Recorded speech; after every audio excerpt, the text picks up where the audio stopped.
मित्रांनो, कार्यक्रमात आता ऐकूया संगीतप्रेमी आनंद शिरसट याची मुलाखत.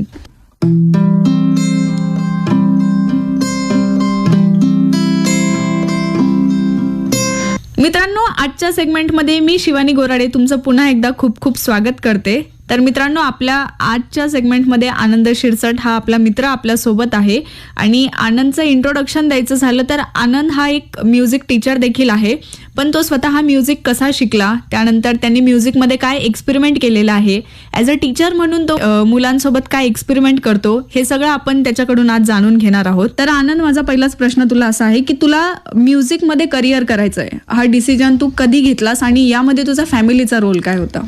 सगळ्यात अगोदर माझे जे वडील होते त्यांना संगीतात आवड होती, पण त्या काळी त्यांना फायनान्शियल प्रॉब्लेम्समुळे त्यांना ते परसिव्ह नाही करता आलं. त्यांनी ते पण फार लवकर नोकरीला लागलेले ॲट द एज ऑफ 21. त्यानंतर त्यांनी जी पहिली मुलगी झालेली, जी माझी बहीण ऑफकोर्स पहिली, तिला संगीत क्षेत्रामध्ये टाकलेलं. तर तीही संगीत टीचरच आहे, क्लासिकल ट्रेंड आहे. आणि त्यानंतर असं बॅकग्राऊंड माझ्या घरात होतंच, म्हणजे नेहमी संगीताचंच वातावरण माझ्या घरी होतं. माझ्या घरी गुलाम अली खान साहब, नुसरत फतेह अली खान साहब, जगजीत सिंग, आशा किशोर कुमार, आशा भोसलेजी, हरिहरनजी, या सगळ्यांचे गाणे माझ्या कानावरती लहानपणापासूनच आलेले आहे. आणि मग त्याच्यामुळेच संगीत क्षेत्रामध्ये माझी आवड निर्माण होत गेलेली लहानपणापासून. म्हणजे साहजिकच तुझ्या फॅमिलीचा तुला फुल सपोर्ट राहिलेला आहे या पूर्ण जर्नीमध्ये. येस. आणि तुझं एज्युकेशन काय झालेलं आहे, म्हणजे तू म्युझिकमध्ये काय एज्युकेशन घेतलेलं आहेस? 11वी आणि 12वी मी माझी सरस्वती भुवन महाविद्यालयातून केली. त्यानंतर BA इन म्युझिक पण मी सरस्वती भुवनमधून केलं. त्यानंतर मी पुण्याला गेलेलो. पुण्यामध्ये मी ट्रिनिटी स्कूल जे आहे तिथून मी 4th ग्रेड पासआउट झालो आहे in keyboards and western vocal. आता सध्या मी 5th ग्रेड परसिव्ह करत आहेत आणि ते पण मी लवकर कंप्लीट करणार आहोत. अच्छा, तू ट्रिनिटीबद्दल बोलतोय, तर हे एक्झॅक्टली आहे काय? आपल्या बऱ्याच मित्रांना याबद्दल माहिती नसेल. ओके, ट्रिनिटी हे एक लंडन स्कूल आहे जिथे डिटेल्डमध्ये प्रोफेशनल बिगिनरपासून ते प्रोफेशनलिझमपर्यंत प्रत्येक इन्स्ट्रुमेंट किंवा व्होकल्स हे सगळ्या गोष्टी शिकवल्या जातात. इन डिटेल त्याची स्टडी केल्या जाते. आपल्याकडेही ते वेस्टर्न कल्चर आलेलं आहे. त्याचे बऱ्याच स्कूल आहेत मुंबईमध्ये, पुण्यामध्ये, बँगलोरमध्ये. तिथे आपण ते परसिव्ह करू शकतो. इन डिटेलमध्ये जर आपल्याला कुठल्या इन्स्ट्रुमेंट शिकायचं असेल, थेरॉटिकल, प्रॅक्टिकल, ट्रिनिटी हे त्याच्यासाठी केलेलं आहे. ओके. आणि तू ट्रिनिटीमध्ये कोणते इन्स्ट्रुमेंट्स शिकलाय? मी तिथून पियानो केलेला आहे. अच्छा. Okay, piano and keyboard is a different thing. Me piano केलेला आहे. 4th ग्रेड माझं पासआउट झालं आहे. आणि व्होकल्समध्ये पण सेम लेवलवरती मी आहे. अच्छा, याच्यामध्ये ग्रेड आणि व्होकल्स किंवा हे काय, म्हणजे डिफरन्शिएट करत नाही? ट्रिनिटीमध्ये ग्रेड्स असतात, त्याच्यावरून आपले लेवल्स तिथे ठरवले जातात. There are 9 grades in Trinity. पहिले ते स्टार्ट होतं इनिशियल पासून.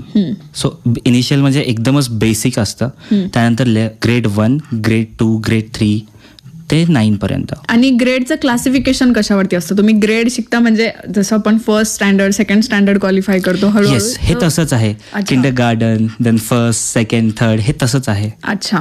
आणि त्याच्या हिशोबाने आपल्याला गाणे देतात. थेअरी असते, थेरॉटिकल असतं आणि प्रॅक्टिकल्स पण असतात. ओके. आणि फार डिटेल्ड त्याच्यामध्ये आपल्याला ते शिकवतात.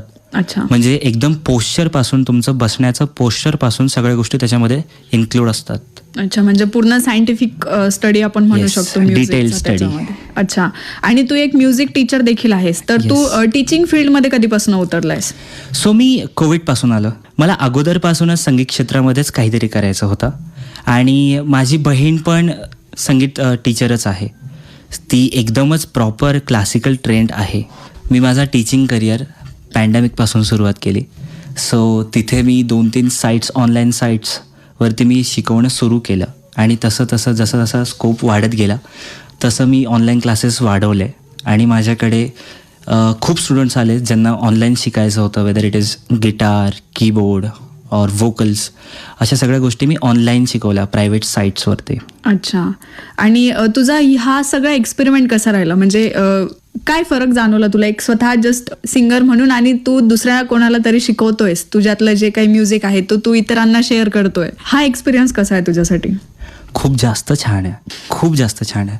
सायकोलॉजीमध्ये म्युझिकचा खूप मोठा इम्पॅक्ट असतो आणि आता तर रिसर्च असं पण सांगतं की लहान मुलांना आत्तापासून जर आपण संस्कार दिले म्युझिकचे तर त्यांचं ब्रेनचं फंक्शनिंग वेगळं होऊ शकतो. तर तू ज्या मुलांना शिकवतोस ते लहान मुलं आहेत, तर तू काय एक्सपेरिमेंट केलेत आतापर्यंत त्यांच्यासोबत म्युझिकमध्ये? फर्स्ट ऑफ ऑल खूप जास्त छान वाटतं आहे की इन्स्ट्रुमेंट किंवा संगीत क्षेत्राचा फार डिटेल्डमध्ये आता अभ्यास सुरू झालेला आहे. So for an example 1st standard to 5th स्टँडर्डपर्यंत ही एज अशी आहे जिथे विद्यार्थ्याचा क्रिएटिव्ह प्रोडक्टिव्हनेस वाढतो. येस. सो तो आपण 5th स्टँडर्डपर्यंत जर आपल्याला एखाद्या विद्यार्थ्याला आपण जर सवय लावली, एखादा वेदर इट इज गिटार किंवा कीबोर्ड किंवा फ्लूट, जर आपण त्याची आवड निर्माण केली ना, सो ते क्रिएटिव्ह प्रोडक्टिव्हनेस वाढतं विद्यार्थ्याच्या अंगामध्ये आणि त्याचा परिणाम असा होतो की नंतर जाऊन हे जे महत्त्वाचा शब्द यूज करतोय मी, स्ट्रेस, ओके, तो नंतर कमी होतो. सो बेसिकली आपल्याला एक रिलीफ भेटतं. फक्त संगीतमध्ये आपल्याला फक्त संगीत नाही शिकायला भेटतं, तर बऱ्याच गोष्टी शिकायला भेटतात. फोकस भेटतो, पेशन्स भेटतात, क्रिएटिव्ह आपण वाढतो. तू तुझ्या टीचिंग एक्सपिरियन्स मधून ह्या सगळ्या गोष्टी अनुभवल्यात. अर्थात इमोशनल स्टेबिलिटी जी आता खूप कमी आहे ती मुलांमध्ये खूप लहानपणीपासून यायला मदत होऊ शकते. आणि मला एक प्रश्न तुला असा पण आहे की म्युझिक म्हणजे जे इन्स्ट्रुमेंट असतं तर ते जर आपण लहानपणीपासून एखाद्यावर संस्कार केले तर ते मुलं शिकू शकतात, की असं असतं की बऱ्याच जणांना वाटतं की someone born with that talent? So music has no age limit. Okay. जर आपण खूप लहानपणापासूनच जर इंट्रोड्यूस करत आहोत तर ती खूप चांगली गोष्ट आहे. कारण की माझ्या लहानपणी असं एवढं नव्हतं, म्हणजे एवढे मोठे मोठे स्कूल्स नव्हते, एवढे डिटेलिंगमध्ये इन्स्ट्रुमेंट वगैरे शिकवणारे टीचर्स नव्हते, कीबोर्ड सेक्शन नव्हतं, ड्रम सेक्शन नव्हतं. प्रत्येक गोष्टी शाळेमध्ये एखादा म्युझिकचा पिरियड असायचा, ते पण मुलं ऑफ पिरियड म्हणून कन्सिडर करायचे. ज्यांना इंटरेस्ट आहे ते गाणे म्हणायचे, बाकी उगाच सा वगैरे काहीतरी क्लासचा माहोल खराब करायचे. येस, एवढे डिटेल्डमध्ये क्लासरूम्स नव्हते. पण आता कीबोर्डचं वेगळं सेक्शन आहे, ड्रम रूम आहेत, फ्लूट सेक्शन्स आहेत, एवढं सगळ्या ऑपॉर्च्युनिटीज आहेत. आपल्या वेळेस तसं काही नव्हतं. सो मला ते बघून छान वाटतंय, कारण की माझ्या वेळेस मला अशी संधी नाही मिळाली, कोणालाच नाही मिळाली. आमचं पण म्युझिक त्याच्यामुळेच खराब आहे. तर सध्या रॅप कल्चर आहे किंवा लाऊड म्युझिक आहे, हे आपण बघतो की रील्समुळे म्हण किंवा कॉन्सर्टमुळे म्हण युथमध्ये याचं आवड खूप निर्माण झालेली आहे. आणि आपलं जे जुनं जे इंडियन क्लासिकल आहे तर ते कुठेतरी ते लागलं की पोरांना वाटतं यार हे बोर आहे, बंद करो इसको, बादशाह लगाओ, हनी सिंग लगाओ. तो ह्यावरती तुझे काय ओपिनियन आहेत? सो रॅपमध्ये मला असं वाटतंय की फार छान छान रॅप्स आता आलेले आहेत. म्हणजे मी क्लासिकल सिंगर पण आहे, मी क्लासिकल पण गातो, मी वेस्टर्न पण गातो, मी बॉलिवूड पण गातो, मी भावगीत पण गातो. ओके. मी सगळं मिश्रणातून गातो. आता रिसेंटली मी रॅप्स एवढे जास्त तर नाही ऐकत, पण काही काही रॅप्स असे आहेत ज्याच्यामधून सोशल मेसेज देत आहेत. काही काही रॅपर्स खूप असे डिटेलिंगमध्ये सोशल मेसेज आउट करतात त्याच्यामधून.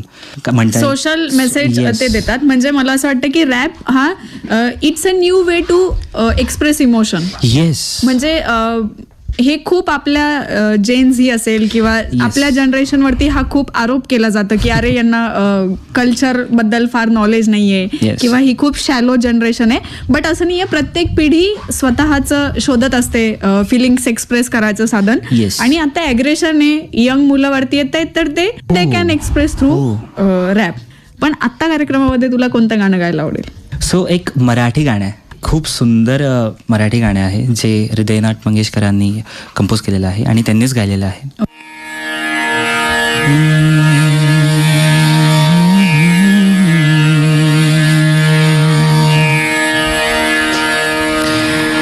लाजून हाशणीयन हसून हे पाहणेला जून हासणीयन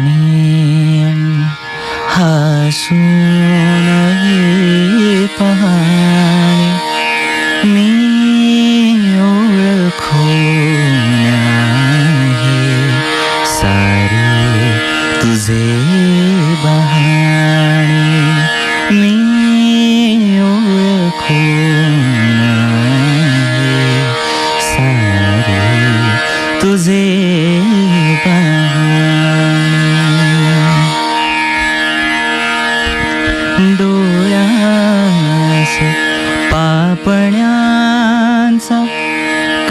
सांग भारवा डोळ्यात पापण्यांचा का सांग भारवा मिटताच पापण्यानी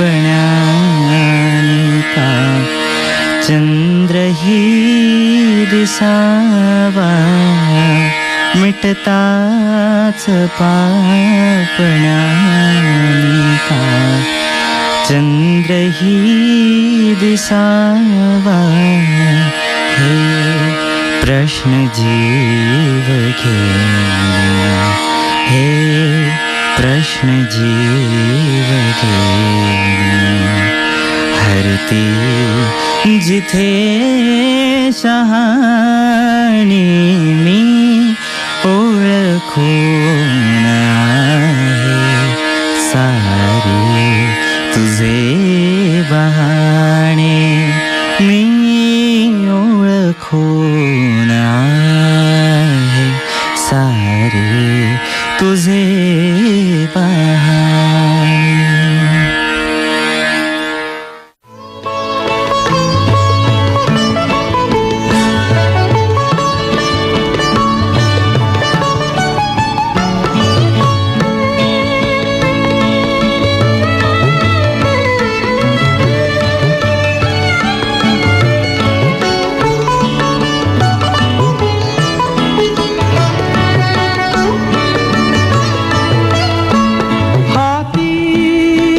धनुष्यजाच्या त्याला कसे करावे हाती धनुष्यजाच्या त्याला कसे कळावे हृदयात बाण जाता त्यालाच दुःख ठावे तिरपा कटाक्ष भोळा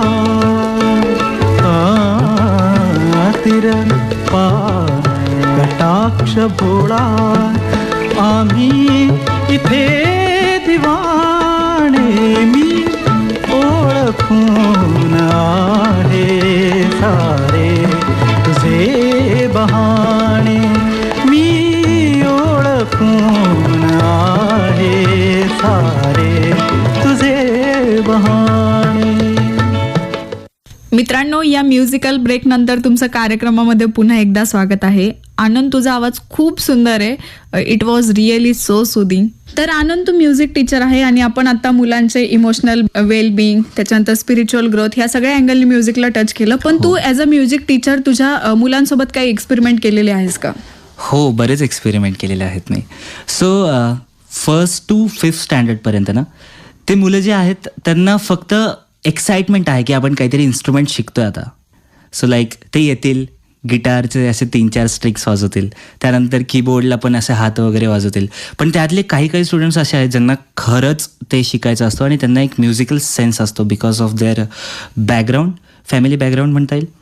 सो मी एक्सपेरिमेंट असं केलं आहे की त्यांना म्युझिक टीचिंग हे मोनोटोनस न वाटण्यासाठी त्यांच्यासोबत मी एक गेम्स खेळतो. अच्छा. सो आताच रिसेंटली गोष्ट आहे. सो आम्ही शिकत होतो jingle bells. So jingle bells, हां, क्रिसमस. सो जिंगल बेल्स किती सोपं गाणं आहे. Jingle bells jingle bells jingles all the bell. So कीबोर्डमध्ये ना त्याचे नोट्स असतात, प्रत्येक इन्स्ट्रुमेंटमध्ये त्याचे गाण्याचे नोट्स असतात. सो आता जिंगल बेल्सचे नोट्स आहेत GAB GAB GAABC GAD ABC GFADC. So असं मी त्यांच्याकडून गाऊन घेतो. अच्छा, म्हणजे अल्फाबेट्समध्ये मी गाऊन घेतो. सो त्यांना ते लिरिक्स लक्षात राहत नाही, पण अल्फाबेट्स नेमकं लक्षात राहतात. गुड. त्यांना एक्साइटमेंट वाटते त्याच्यामध्ये आणि त्यांना आवड पण निर्माण होते. कारण लहान मुलं जे असतात ना, तर ते वर्ड सेग्रिगेट नाही करू शकत. Yes. So it's life time ना. लहानपणी शिकलेला माणूस आयुष्यभर विसरत नाही. असे एक्सपेरिमेंट केलेत नाही. So it's so creative and it's so good. असं जर कंटिन्यू होत राहिलं तर खूप म्युझिक म्हणजे प्रत्येक जण एक्सपर्ट होईल हेच नाही, पण बेसिक सेन्स तरी हो. म्युझिकचा सगळ्यांमध्ये डेव्हलप होईल. मेन थिंग इज त्यांच्यामध्ये एक्साइटमेंट आहे आणि ती कन्सिस्टंट आपल्याला ठेवायची आहे. आणि हे फक्त एक चांगल्या टीचर कडूनच होऊ शकतं. म्हणजे सब्जेक्ट कोणताच वाईट नसतो, टीचर किती क्रिएटिव्हपणे त्याला शिकवतो त्याच्यावरती सगळ्या गोष्टी मॅटर 100%. करतात. तर तू आता असे छोटे छोटे एक्सपेरिमेंट तुझ्या स्टुडंट सोबत सध्या म्युझिक थ्रू करतोय, पण तू तुझ्या पर्सनल म्युझिकसाठी काही एक्सपेरिमेंट करतोयस का? ॲक्च्युली मला असं वाटतं की जे म्युझिक क्रिएशन होतं ना ते एक्सपेरिमेंटमधूनच होतं. अच्छा आता मी म्युझिक कंपोजर पण आहे, म्युझिक प्रोड्युसर पण आहे. अच्छा सो मी माझे 3, 4, 5, 6 गाणे तयार करून झालेले आहेत. सो मला असं नेहमी एक्सपेरिमेंटमधूनच गाणं होतं. म्हणजे माझ्या डोक्यामध्ये एक विचार आहे आणि मला लिरिसिस्टनी हे लिरिक्स लिहून दिलेले आहेत, पण मी काहीतरी एक्सपेरिमेंट करतो अच्छा प्रत्येक गोष्टीमध्ये, प्रत्येक अंतरामध्ये किंवा मुखडा क्रिएट करण्यामध्ये मी प्रत्येक गोष्टीत एक्सपेरिमेंटच करतो. आणि मला असं वाटतं जर आपण म्युझिकमध्ये एक्सपेरिमेंट केले नाही तर मग ते म्युझिक फार ॲव्हरेज गाणं क्रिएट होतं असं मला वाटतं. सो आम्ही सध्या आमच्या स्वतःच्या म्युझिक लेबलवरती काम करत आहोत, अच्छा विच इज कॉल्ड JR म्हणजे जज्बात रेकॉर्ड्स. सो अच्छा. तिथे आम्ही हिंदी, उर्दू, मराठी असे बरेच गाणे आम्ही ड्रॉप करणार आहोत, म्हणजे रिलीज करणार आहोत. अच्छा. आतापर्यंत एखादं गाणं बनवलंयस का? सो 5 गाणी आम्ही तयार केलेले आहेत, म्हणजे मी स्वतः तयार केलेले आहेत. सो आमच्या जज्बात रेकॉर्ड्समध्ये 2 लिरिसिस्ट, मी एक सिंगर आहे, आणखी एक सिंगर आहे. सो आम्ही ग्रुपमध्ये काम करतो आणि आम्हाला आवड आहे, आम्ही एकसारखेच विचार करतो. सो आम्ही ट्राय करतो की आम्ही स्वतःचं म्युझिक करूयात. प्लस मला प्रोफेशनल इंडस्ट्रीचा पण एक्सपिरियन्स आहे. मी टॉरेन्स कंपनीमध्ये पण आहे.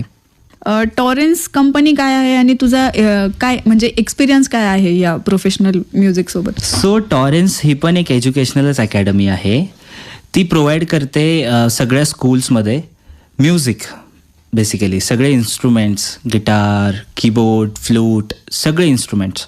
सो एक वर्षभरामध्ये आपण एका स्कूलमधून एक बँड क्रिएट करतो. ओके. आणि त्या सगळ्या स्कूल्समध्ये त्यांचे इंटरस्कूल कॉम्पिटिशन्स असतात आणि त्याचा टॉरेन्सचा खूप मोठा इव्हेंट होतो प्रत्येक शहरामध्ये. सो तिथे टॉरेन्सचे जे हेड आहेत, ज्यांचे कंपनी आहे एहसान सर, तेही तिथे येतात आणि ते पण परफॉर्म करतात. आणि मग best vocalist, best keyboardist, best guitarist असे त्याच्यामध्ये निवडतात. Categories Yes. असतात. ओके. सो डेफिनेटली हा तुझ्यासाठी खूप छान एक्सपिरियन्स असेल, कारण तू म्युझिकमध्ये आहेस आणि एहसान सरांसोबत किंवा त्यांच्या कंपनीमध्ये तुला काम करायला मिळतं. येस, खूप सुंदर. तर आनंद, आपण कार्यक्रमाच्या शेवटाकडे आहोत आणि आज म्युझिकल आपला इंटरव्ह्यू झालेला आहे पूर्ण. तू खूप आम्हाला म्युझिकबद्दल माहिती दिलीस, आपण खूप टच केलं सगळ्या म्युझिकच्या रिलेटेड गोष्टींना. तर जाताना कार्यक्रमामध्ये आपल्या ऑडियन्सला तुझं एखादं आवडीचं गाणं आहे का की जे तू आपल्या सगळ्या लिसनर्सला डेडिकेट करशील? हो, नक्कीच.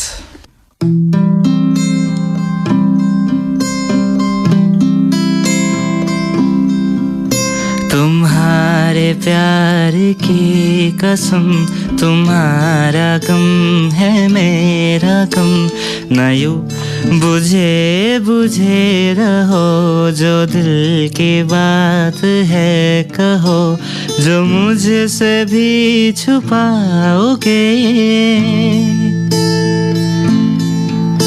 जो मुझसे भी छुपाओगे, तो फिर किसे बताओगे.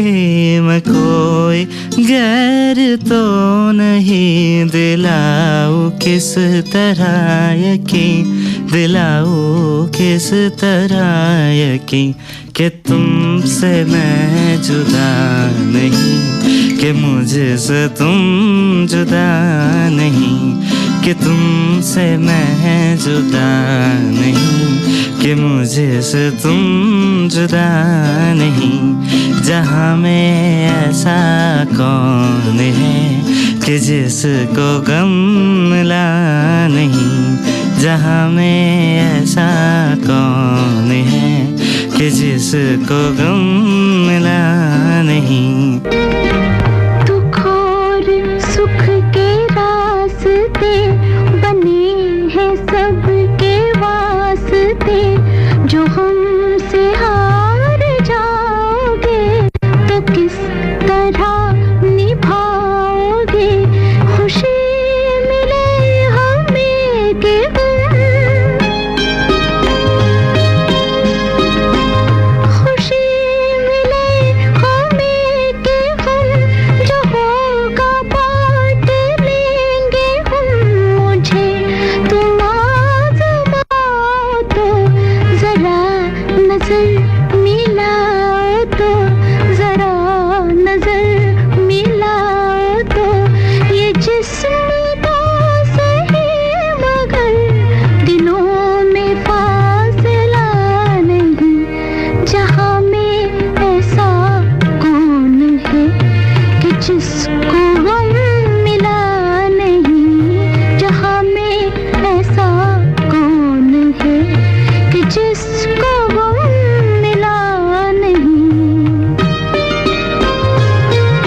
आणि यासोबतच कार्यक्रमात वेळ झालीये